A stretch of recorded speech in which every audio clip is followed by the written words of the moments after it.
Nah, yang dimaksud dengan penetapan hasil pemilu secara nasional yang batas waktunya adalah 35 hari setelah pemungutan suara, yang kalau dalam tahapan itu maksimal tanggal 20 Maret 2024 itu hasil suara, hasil pemilu berupa perolehan suara. Berikutnya, menurut Undang-Undang Pemilu, dalam jangka waktu 3 kali 24 jam sejak, ini beda ya, sejak dengan setelah itu beda.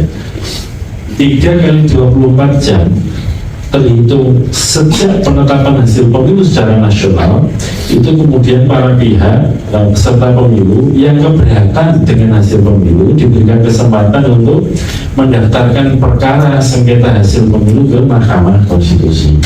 Jadi misalkan seperti pengalaman 2019, penetapannya kan sekitar jam 1 dini hari lebih, katakanlah ya, 1 lebih 30 menit misalnya.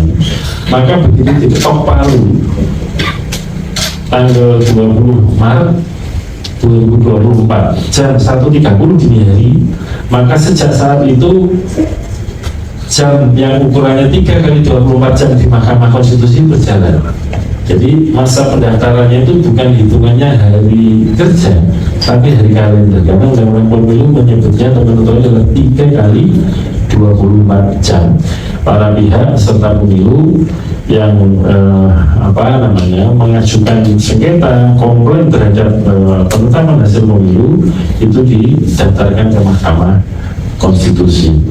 Karena yang namanya pemilu itu potensial disengketakan, maka KPU menyiapkan tim hukum untuk nanti menjadi kuasa hukum KPU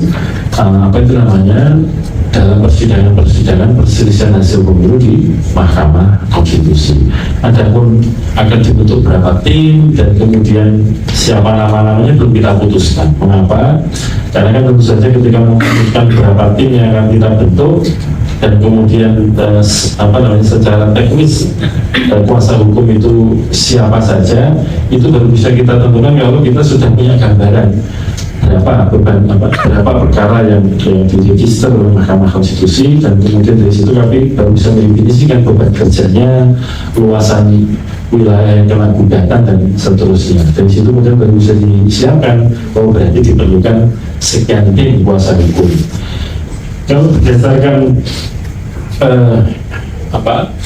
pengalaman 2019 itu masing-masing atau juga menurut ketentuan di Mahkamah Konstitusi ya, legal standing atau pihak yang dapat mengajukan gugatan itu adalah pimpinan pusat partai politik kalau itu sengketa hasil untuk pemilihan anggota DPR, DPRD provinsi dan lain-lain. Jadi walaupun yang disengketakan itu perolehan suara untuk pemilu DPRD kabupaten misalnya, tetapi yang punya legal standing yang mengajukan gugatan adalah pimpinan partai politik di tingkat pusat. Nah, dengan begitu nanti masing-masing partai politik di PP-nya akan mengajukan sengketa tersebut ke Mahkamah Konstitusi.